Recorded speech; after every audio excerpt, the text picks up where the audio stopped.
तो आज जो हम लोगों की चर्चा होगी, प्रैक्टिकली इस चीज़ को आपने आम जीवन में देखा होगा कि जब हम किसी प्रिज्म पर सूर्य के प्रकाश को डालते हैं तो प्रिज्म से जो प्रकाश की किरणें बाहर निकलती हैं उनको अगर आप एक पर्दे पर लीजिए तो आपको ये दिखाई देगा कि वह प्रकाश जो है 7 रंगों में विभक्त हो गया ना।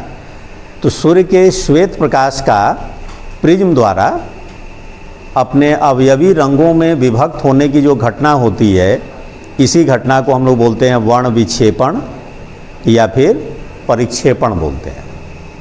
समझ में आई बात? तो अब ये क्वेश्चन होता है कि भाई जब हम सूर्य के श्वेत प्रकाश को प्रिज्म पे डालते हैं तो ये 7 रंगों में क्यों विभक्त हो जाता है, क्या इसका कारण है? तो पिछले टर्न पे हम लोगों ने एक पतले प्रिज्म के लिए फार्मूला डिराइव किया था कि पतले प्रिज्म द्वारा जो है अल्पतम विचलन कोण होता है delta m is equal to n-1 into A. तो कहने का मतलब ये हुआ कि किसी प्रिज्म द्वारा प्रकाश का जो विचलन होता है, विचलन तो समझ गए ना, आपतित किरण और निर्गत किरण के बीच के कोण को हम लोग क्या बोलते हैं, विचलन कोण। तो ये जो विचलन कोण होता है वो माध्यम के अपवर्तनांक पर निर्भर करता है। किस पर निर्भर करता है? तो आप जानते हो कि हमारा सूर्य का प्रकाश जो है वो 7 रंगों का मिश्रण है। क्या है? विबग्योर।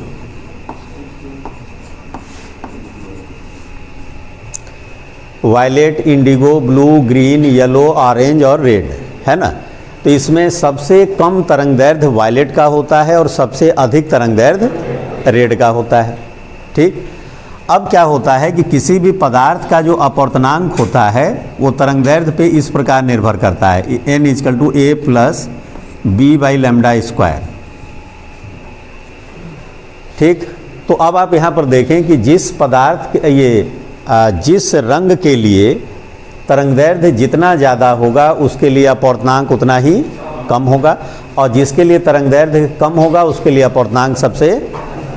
तो यहाँ पर क्या है कि बैगनी रंग के लिए अपवर्तनांक जो है सबसे अधिक हो जाता है। क्यों?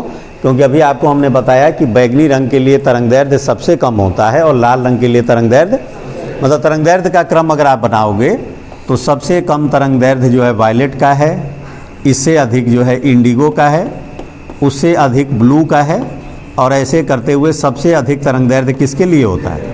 रेड कलर के लिए। तो अगर आप अपवर्तनांक की बात करिए तो सबसे अधिक अपवर्तनांक हो जाएगा वायलेट का, उससे कम होगा इंडिगो का, उससे कम होगा ब्लू का, और ऐसे होते होते सबसे कम। तो किसी भी पारदर्शी माध्यम का अपवर्तनांक सबसे अधिक होता है बैगनी के लिए और सबसे कम होता है रेड के लिए। तो अब आप इस फार्मूले पे अगर आप आएँ तो अगर आप देखें कि बैगनी रंग के लिए अपवर्तनांक सबसे ज़्यादा है तो बैगनी रंग के लिए विचलन कोण भी सबसे ज़्यादा होगा। लाल रंग के लिए अपवर्तनांक सबसे कम है तो लाल रंग के लिए विचलन कोण भी सबसे कम होगा। जैसे बैगनी रंग के लिए अगर आप अपवर्तनांक निकालोगे तो डेल्टा v इजकल टू हो जाएगा n-1 इंटू ए। आपको याद होगा प्रिज्म का अपवर्तक कोण है। डेल्टा r हो जाएगा n-1 इंटू, और फिर विचलन कोण में अगर आप संबंध बनाएंगे तो सबसे अधिक विचलन कोण बैगनी का, उससे कम इंडिगो का, उससे कम ब्लू का, और ऐसे होते होते सबसे कम रेड का। कहने का मतलब ये हो गया कि जब श्वेत प्रकाश की किरण किसी प्रिज्म पर गिरेगी तो सबसे कम झुकेगा कौन? बैगनी। सबसे अधिक झुकेगा, क्योंकि इसके लिए विचलन कोण सबसे ज़्यादा है, तो सबसे अधिक झुकेगा बैगनी और सबसे कम झुकेगा रेड कलर वाला लाइट, है ना। अब इसको ज़रा सा बनाया जाए तो देखिए क्या समझ में आता है। मान लीजिए हमारा ये एक पतला सा प्रिज्म है, ठीक। ये प्रिज्म का अपवर्तक कोण A हो गया, तो ABC। इस पर आपने एक श्वेत प्रकाश की किरण को आपतित कराया, ये किरण हो गया आपका PQ, श्वेत किरण।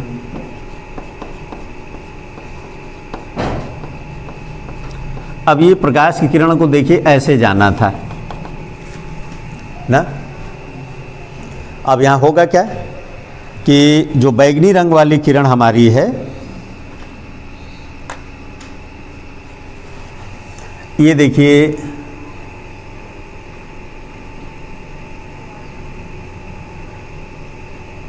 सबसे नीचे की तरफ झुकेगी और ये देखिए बाहर आ गई। रेड कलर वाली जो हमारी किरण है,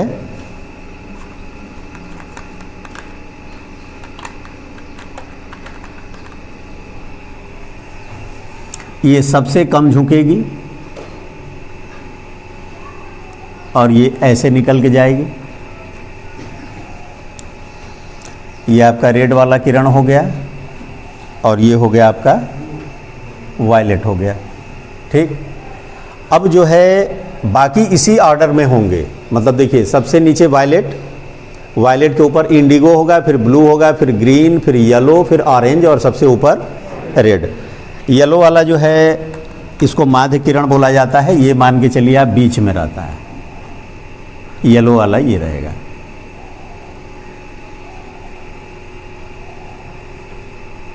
देख रहे हैं? विचलन कोण की अगर आप बात करेंगे तो देखिए सबसे अधिक विचलन कोण देखिए किसका है? सबसे ज़्यादा जो है विचलन कोण है वायलेट का, उससे कम है किसका? येलो का, और सबसे कम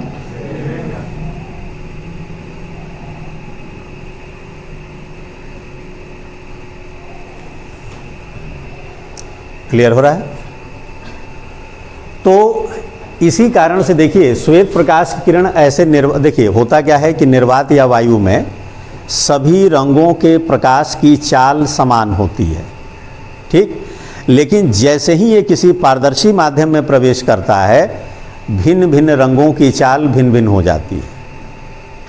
समझ में आई बात? जो हम लोग वो स्नेल का नियम जानते हैं, 1n2 इजकल टू साइन आई बटे साइन आर, तो ये हो जाता है पहले माध्यम में तरंग की चाल बटे दूसरे माध्यम में तरंग की चाल। ये भी फार्मूला है जो बाद में एक साइंटिस्ट थे जिन्होंने तरंग से संबंधित बहुत सारे प्रयोग किए थे, बहुत सारे नियम भी दिए थे। उनका नाम था हाइगेंस। ये हॉलैंड के वैज्ञानिक थे। तो उन्होंने ये प्रूफ करके दिखाया था कि पहले माध्यम के सापेक्ष दूसरे माध्यम का अपवर्तनांक बराबर पहले माध्यम में तरंग की चाल बटे दूसरे माध्यम में तरंग की चाल।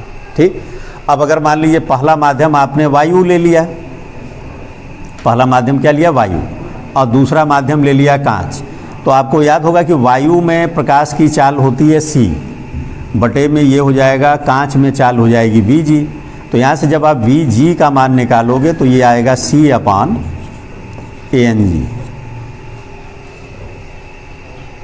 देख रहे हैं?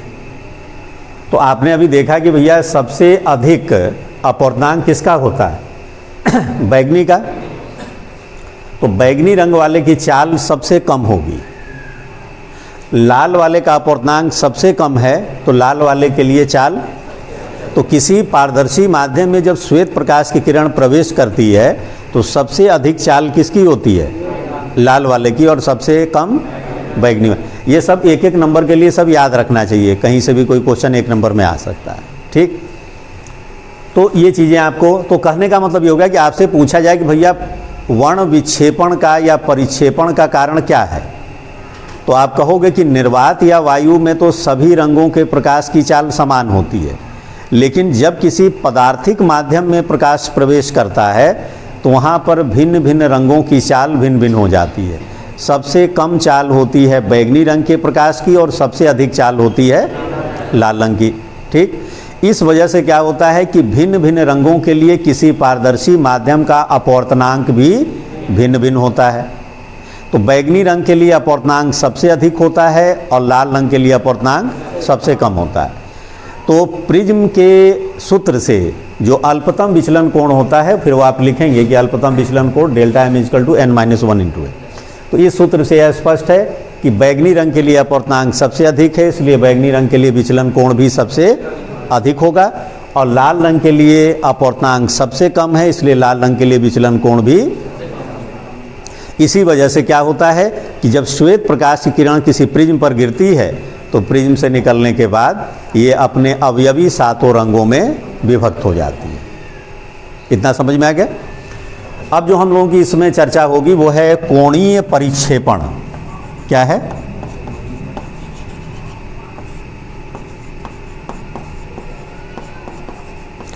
इंग्लिश में इसको बोलते हैं एंगुलर डिस्पर्सन। क्या बोलते हैं?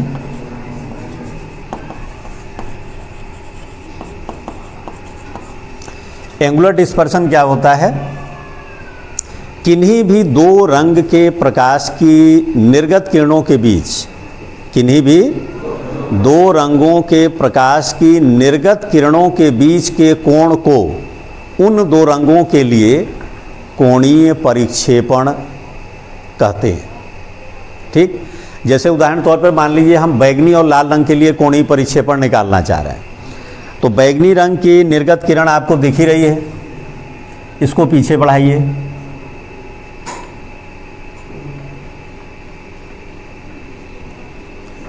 लाल रंग की निर्गत किरण भी आपको दिख रही है, इसको भी पीछे बढ़ाइए। ठीक, ये दोनों देखिए यहां पर आकर के मिले। अब इन दोनों के बीच जो कोण बन रहा है ये बैगनी और लाल रंग के लिए क्या हो गया? कोणीय परिक्षेपण। तो बैगनी और लाल रंग के लिए कोणीय परिक्षेपण अगर हम निकालें, बैगनी व लाल रंगों के लिए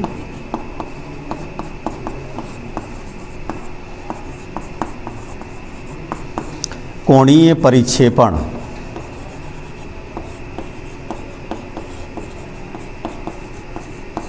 इसको हम लोग दिखाएंगे थीटा से। तो अगर आप फिगर में अगर आप देखिए तो देखिए बैगनी रंग जो है इसका जो अल्प विचलन कोण है डेल्टा वी है, और लाल वाले के लिए क्या है? तो डेल्टा वी में से डेल्टा आर को घटा दें तो इन दोनों के बीच का कोण आ जाएगा। तो ये हो गया डेल्टा वी माइनस डेल्टा। अब डेल्टा वी का मान हो गया N V minus 1 into A, और डेल्टा आर का मान हो गया एन आर माइनस 1 इंटू, इसमें ए कॉमन ले लीजिए तो N V minus 1 minus N R minus 1, और इसमें ए कॉमन हो गया। ब्रैकेट खोल दीजिए, N V minus 1 minus N R plus 1, तो ये 1 से 1 कट गया। तो यहाँ से थीटा का मान आ गया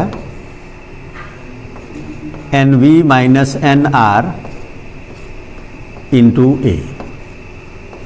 ये बैगनी और लाल रंग के लिए क्या मिल गया आपको? कोणीय परिक्षेपण। ठीक, अब इसमें आता है किसी प्रकाशिक माध्यम की वर्ण विक्षेपण क्षमता। क्या आता है? वर्ण विक्षेपण क्षमता,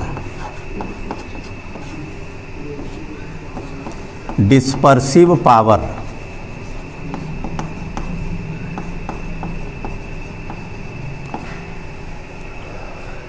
तो किसी प्रकाशिक माध्यम की वर्ण विक्षेपण क्षमता, या इसी को नाम दिया जाता है परिक्षेपण क्षमता, ये क्या होता है?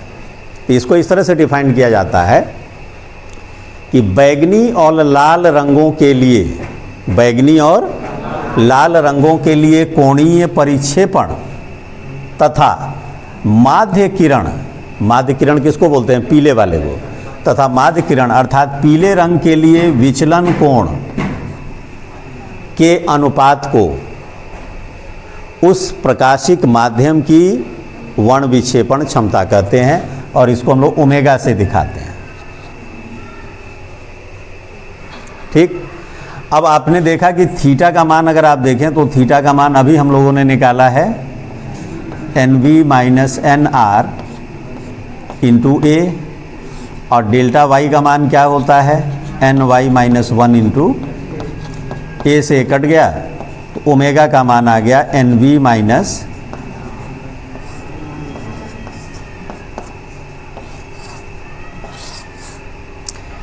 ये वर्ण विक्षेपण क्षमता या परिक्षेपण क्षमता जिस माध्यम का जितना ज़्यादा होगा वो प्रकाश की किरणों को उतना ही ज़्यादा फैला देगा।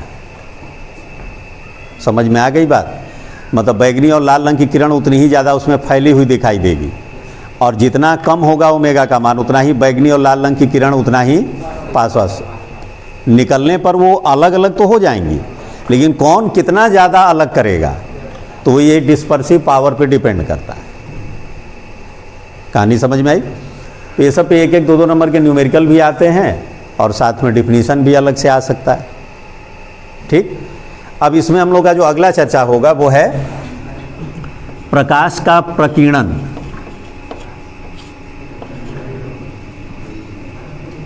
प्रकाश का प्रकीर्णन, स्कैटरिंग ऑफ लाइट, इसको क्या बोलते हैं? Scattering of light.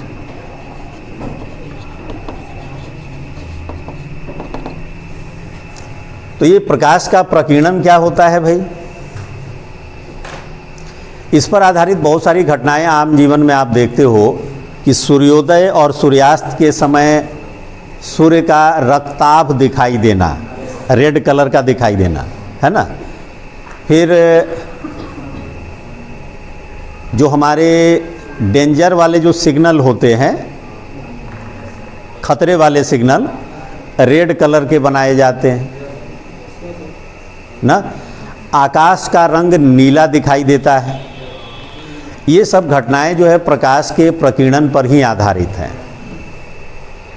तो ये प्रकाश का प्रकीर्णन क्या होता है?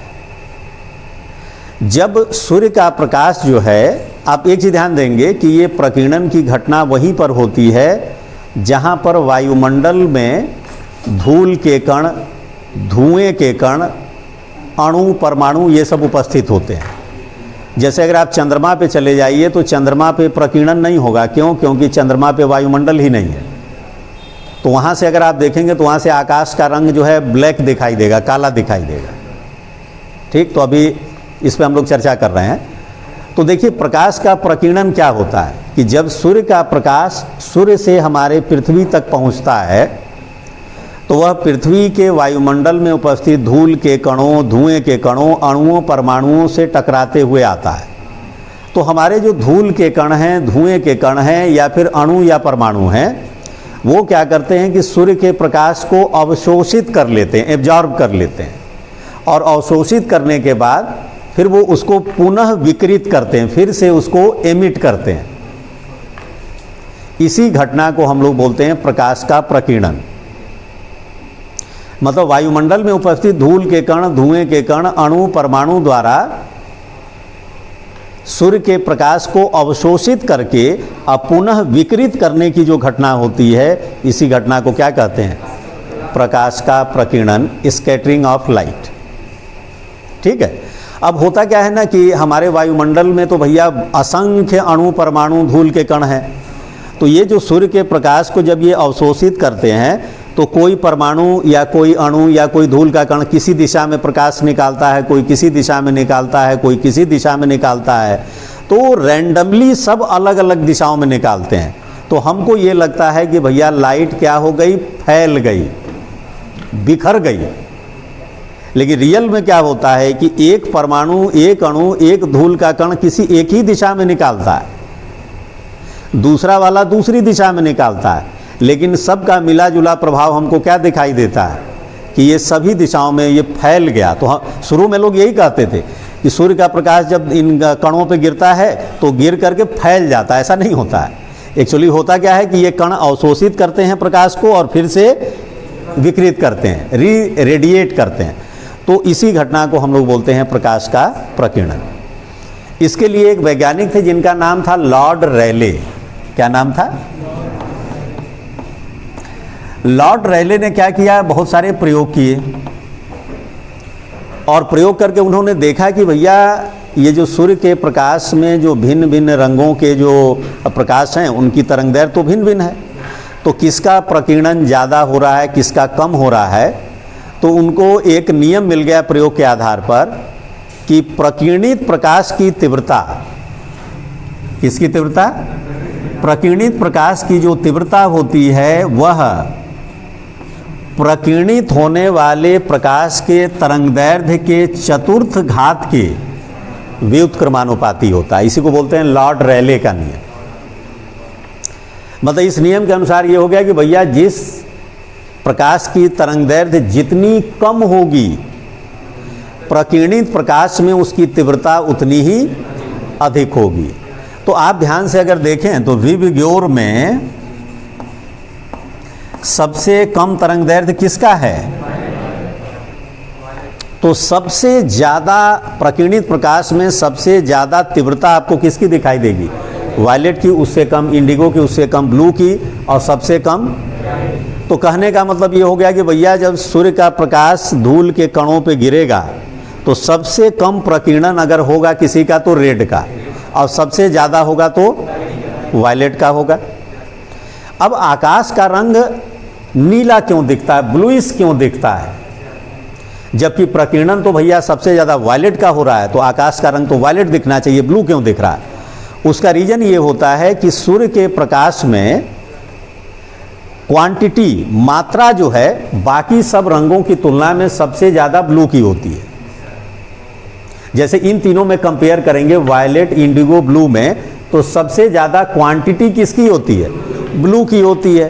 तो भले ही जो है ब्लू का प्रकीर्णन कम होता है, लेकिन बाकी की तुलना में इसकी मात्रा ज़्यादा होने की वजह से इसका प्रभाव अधिक दिखाई देता है। इसीलिए आकाश का रंग हम लोगों को नीला दिखाई देता है। फिर जो है जो डेंजर वाले जो सिग्नल होते हैं, खतरे वाले सिग्नल, वो रेड कलर के क्यों बनाए जाते हैं? तो भैया डेंजर का मतलब हो गया कि दूर से ही किसी को पता चल जाए कि भैया यहाँ खतरा है, तो उसको दूर से, जैसे मान लीजिए ट्रेन का ड्राइवर ट्रेन चला रहा है, उसको दूर से ही जब खतरे का सिग्नल दिख जाएगा तब ना वो ब्रेक मारेगा या जो व्यवस्था करनी है। तो जाड़े के दिनों में आप लोग देखते होंगे कि धुंध, कोहरा, ये सब छाया रहता है, ठीक। और उसमें क्या होता है कि सिग्नल वगैरह जो हम अगर रेड कलर के बनाते हैं, डेंजर वाले सिग्नल, तो ये दूर, अब होगा क्या कि जब वो रेड कलर की किरण जब चलेगी वहाँ से, तो धूल के कण, धुएं के कण, अणु, परमाणु उसका प्रकीर्णन जो है बहुत कम कर पाएंगे। तो इस वजह से वो, हाँ, मतलब उसका फैलाव कम होगा, तो वो धीरे धीरे करके हमारे आँख तक पहुँच जाएगा। लेकिन अदर कलर का अगर आपने डेंजर सिग्नल बना देता तो वो ज़्यादा दूर से दिखाई नहीं देता। कहने का मतलब ये हो गया कि रेड कलर का सिग्नल अगर आपको 1 किलोमीटर के डिस्टेंस से अगर दिख रहा है, तो हो सकता है कि बाकी कलर का सिग्नल मतलब 1 किलोमीटर की बजाय 500 मीटर आने पर ही दिखाई देता। तो ज़्यादा दूर से दिख जाएगा तो हमको बचने के चांस ज़्यादा रहेंगे, और नज़दीक आकर के देखा तो आप झटके से ब्रेक मारे, हो सकता है गाड़ी पलट जाए। समझ में आई बात? फिर सूर्योदय और सूर्यास्त के समय सूर्य का रक्त के समान लाल दिखाई देना, उसका रीजन क्या होता है? देखिए, सूर्योदय और सूर्यास्त के समय, देखिए हम, आपको पता होगा कि पृथ्वी के चारों तरफ क्या है, इसका अपना एक वायुमंडल है।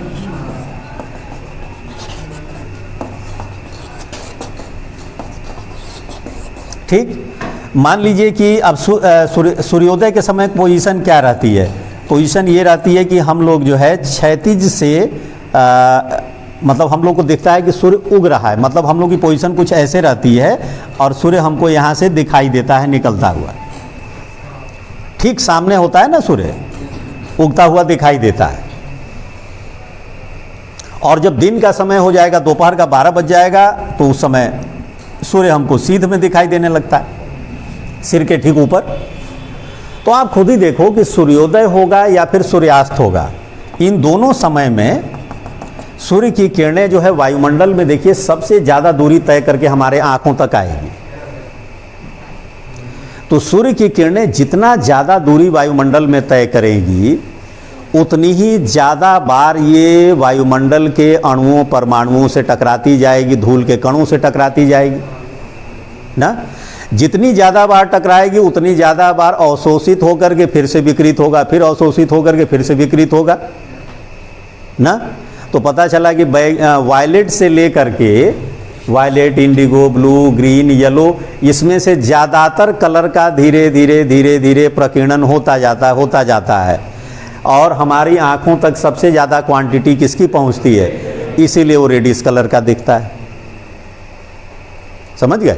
और जब दोपहर का समय होता है, जब सूर्य हमारे सिर के ठीक ऊपर होता है, तो वायुमंडल में वो बहुत कम दूरी तय करता है, इसलिए लगभग सभी रंगों की किरणें हमारे आँख तक आ जाती है, इसलिए अब उसका कलर लगभग व्हाइट जैसा दिखता है। देखिए, जब सारी किरणें हमारी आँख तक पहुँच जाती हैं तो कलर व्हाइट, एक भी कलर अगर हमारी आँख तक नहीं पहुँचा तो ब्लैक। बात समझ में आया? और ये जो बारिश वाले जो बादल होते हैं वो, अच्छा एक चीज़ ध्यान दीजिएगा कि प्रकाश का प्रकीर्णन तभी होता है जब प्रकीर्णित करने वाले कणों की साइज प्रकाश के तरंगदैर्घ्य की ही कोटि की होती है, या तो प्रकाश के तरंगदैर्घ्य के बराबर हो या उससे कम हो। अगर उसकी साइज ज़्यादा हो गई तो प्रकाश का प्रकीर्णन नगण्य होगा। आप यहाँ देख ही रहे हो, लैम्डा का मान अगर बढ़ता गया तो प्रकीर्णित प्रकाश की तीव्रता जो है घटती चली जाएगी। तो जो बरसने वाले बादल होते हैं वो वाइट दिखाई देते हैं। उसका रीज़न ये हो गया कि जो बरसने वाले बादल होते हैं उनके बूंदों की साइज काफ़ी बड़ी होती है, इसलिए किसी भी रंग के प्रकाश का वो प्रकीर्णन नहीं कर पाता है। और होता क्या है कि सूर्य की प्रकाश की किरणें जब उससे रिफ्लेक्ट होकर के हमारी आँख तक आती है तो लगभग सारे कलर हमारे आँख तक आ जाते हैं, इसलिए वो कैसा दिखाई देता है? वाइट कलर का दिखाई देता है। समझ में आई बात? तो इस तरीके से प्रिज्म से रिलेटेड जितनी चर्चा थी हम लोगों की वो समाप्त हो गई।